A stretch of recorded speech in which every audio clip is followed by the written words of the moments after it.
Да, конечно. Я еще 2 секунды просто скажу.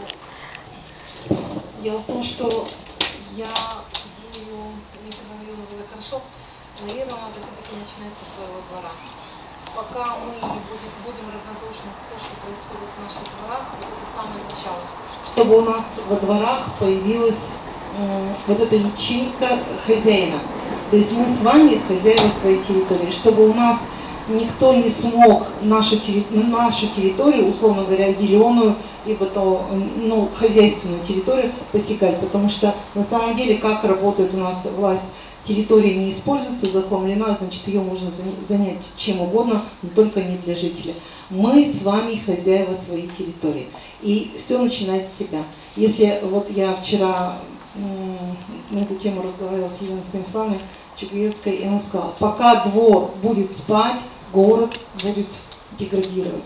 Мы с вами жители, мы с вами свой дом создаем. Спасибо. Вопросы